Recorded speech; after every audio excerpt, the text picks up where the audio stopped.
Hi friends, welcome to tech travel Telugu. Friends, ఈరోజు Bajaj company వాళ్ళు అఫీషియల్గా బజాజ్ పల్సర్ 150 వెహికల్ని లాంచ్ చేశారనమాట. అక్కడ పల్సర్ 125 అయితే ఉంది, రెడ్ కలరు. సో ఇది బ్లూ కలర్ అనమాట. సో ఇందులో ఏమేమి మార్పులు జరిగినాయి అనే దాని గురించి క్లియర్గా మీకు ఇప్పుడు ఎక్స్ప్లెయిన్ చేస్తాను. ఫస్ట్ మనం హెడ్లైట్ చూడొచ్చు. హెడ్లైట్ డిజైన్ అయితే పూర్తిగా మార్చేసేసారు. పాత వెహికల్తో కంపేర్ చేస్తే ఇది మీకు కొద్దిగా యూనిక్గా కనిపిస్తూ ఉంది. సో ఇక్కడ కొత్తగా విండ్షీల్డ్ అయితే ఇచ్చారు, స్మోక్ విండ్షీల్డ్. ఇది ఒక డిఫరెన్స్ అయితే మీరు నోటీస్ చేయొచ్చు. సెకండ్ మనకి కలర్ కన్సోల్ ఇచ్చారు. 5 inches fully digital colour TFT console అనమాట.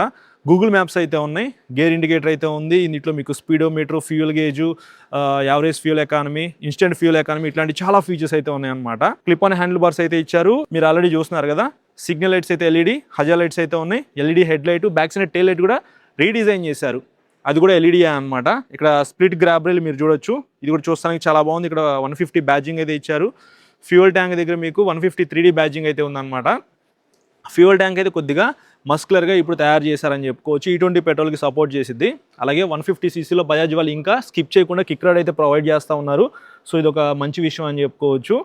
సో ఇప్పుడు ఇది మనకి ఆయిల్ కూల్ ఇంజిన్తో లభిస్తూ ఉంది. ఇంతకుముందు ఎయిర్ కూల్డ్ ఇంజిన్ కదా, సో ఆయిల్ కూల్డ్ ఇంజిన్కి అప్డేట్ చేశారు. ఇప్పుడు ఇంకా లాంగ్ రైడ్స్ అయితే వెళ్ళిపోవచ్చు, అంత తొందరగా ఇంజిన్ కూడా హీట్ అవ్వదు అనమాట. 14 PS పవర్ అలాగే ఉంది. అలాగే మీకు టార్క్ అయితే కొద్దిగా ఇంక్రీజ్ చేశారు. 14.1 Nm టార్క్తో ఇప్పుడు ఈ ఇంజిన్ అయితే మనకు లభిస్తూ ఉంది. అలాగే ఎగ్జాస్ట్ కూడా కొద్దిగా మార్చేసేసారు, చూసారా, డిజైన్ అప్డేట్ అయిందనమాట. ఎగ్జాస్ట్ సౌండ్ అయితే లాస్ట్లో వినిపిస్తాను ఎలా ఉంది ఏంటి అని చెప్పేసి. తర్వాత సస్పెన్షన్ గురించి మాట్లాడుకుందాం. పాత వెహికల్తో కంపేర్ చేస్తే ఇప్పుడు మీకు 33 mm టెలిస్కోపిక్ సస్పెన్షన్తో లభిస్తుంది. సస్పెన్షన్ కూడా మీరు కొద్దిగా డిఫరెన్సెస్ అయితే నోటీస్ చేస్తారు. అలాగే బ్యాక్ సైడ్ మీకు పాత వెహికల్లో 2 షాక్స్ అయితే ఉంటాయి కదా, అడ్జస్టబుల్ ట్విన్ నైట్రాక్ షాక్స్. ఇప్పుడు వాటిని రిమూవ్ చేశారనమాట, మోనో షాక్ అయితే ఇచ్చారు. చూస్తానికి కొద్దిగా యూనిక్గా అయితే ఉంది, దాన్ని కూడా కావాలంటే మీరు అడ్జస్ట్ చేసుకోవచ్చు. బ్రేక్స్ విషయానికి వస్తే పాత వెహికల్తో కంపేర్ చేసుకుంటే ట్విన్ డిస్క్, అందులో 280 mm డిస్క్ బ్రేక్ ఉండేది కదా, ఈసారి డౌన్ గ్రేడ్ అయితే జరిగిందనమాట. 260 mm ఫ్రంట్ డిస్క్ బ్రేక్తో లభిస్తూ ఉంది. సో బ్యాక్ సైడ్ మీకు 230 mm disc brake, single channel ABS అయితే ఇచ్చారు. డ్యూయల్ ఛానల్ ABS ఈ వెహికల్ అయితే ఏమీ లభించట్లేదు. బ్యాక్ సైడ్ మీకు RLP సెన్సార్ అయితే ఉంది. ఇంకా డైమెన్షన్స్ విషయానికి వస్తే బజాజ్ కంపెనీ వాళ్ళు అఫీషియల్గా ఇంకా మెన్షన్ చేయలేదన్నమాట. సో గ్రౌండ్ క్లియరెన్స్ అయితే పాత వెహికల్ ఎంత అయితే ఉందో సేమ్ అంతే ఉంది. సీట్ హైట్ విషయానికి వస్తే ఇక్కడ మీరు చూడొచ్చు, నేనైతే వెహికల్ మీద కూర్చున్నాను. నాకైతే 2 కాళ్ళు కూడా ప్రాపర్గా కింద అందినాయి. మినిమం 5.5, 5.6 హైట్ ఉన్న వాళ్ళు ఈ వెహికల్ ఈజీగా రైడ్ చేయొచ్చు. వెహికల్ కూడా అంత వెయిట్ అయితే ఏమి అనిపించట్లేదు అనమాట, లైట్ వెయిట్ అయితే ఉంది. క్లచ్ కూడా కొద్దిగా స్మూత్గానే ఉంది. పాత వెహికల్తో కంపేర్ చేసుకుంటే కొద్దిగా క్లచ్ అయితే అప్డేట్ చేశారు, రీడిజైన్ చేశారనమాట గేర్ బాక్స్ అనేది. సో క్లచ్ అయితే చాలా స్మూత్గా ఉంది.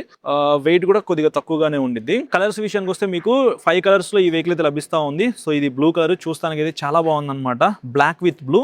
సో మీకు నచ్చిన కలర్ అయితే మీరు పర్చేస్ చేయొచ్చు. ఇప్పుడు ఒకసారి ఎగ్జాస్ట్ సౌండ్ విందాం. వెహికల్ అయితే చాలా సైలెంట్గా స్టార్ట్ అయింది.